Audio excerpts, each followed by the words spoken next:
Greetings. Today we continue with part 4 of Perpetual Prayer by the Word. We begin today at verse 149. Hear my voice according to thy loving kindness, O Lord. Quicken me according to thy judgment. The word rendered here, that is to use your ear, is only used once in Psalm 119.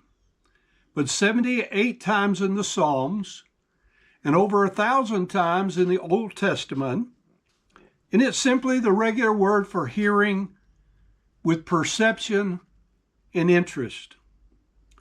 The 66th Psalm, beginning at verse 18, says, If I regard iniquity, if I give place to iniquity in my heart, the Lord will not hear me. But verily God hath heard me. He hath attended to the voice of my prayer.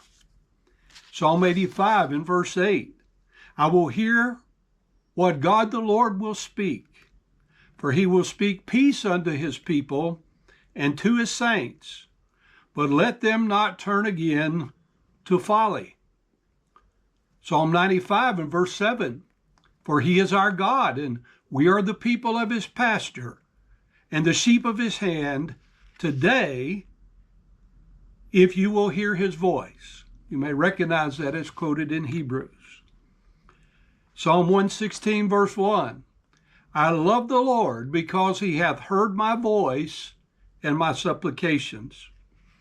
In this clause, David also uses the regular word for voice and declares the only basis for God granting his request to hear him is God's mercy, his love, his grace, and his kindness. The word quicken appears in the 13th of 16th uses in Psalm 119. And here it means to cause to continue to be alive. The redemptive name of God is used because God has promised. Verse 150, they draw nigh that follow after mischief. They are far from thy law. The word translated draw nigh is the first appearance of two uses.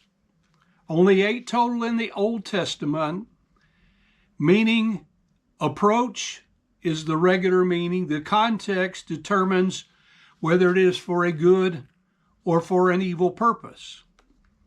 Negative intent is noted by the word follow. The idea of rapid pursuit is in view for the purpose of persecution. This is the third of 5 times in Psalm 119 and of 20 in the Old Testament. The stated purpose here is said to be mischief. This word refers to the most lewd act, the most heinous crimes, and the most wicked thoughts one can conceive and then perform. Proverbs 21:27 says it this way, the sacrifice of the wicked is abomination. How much more when he bringeth it with a wicked mind? Isaiah 32 verse 7. The instruments also of the cruel are evil.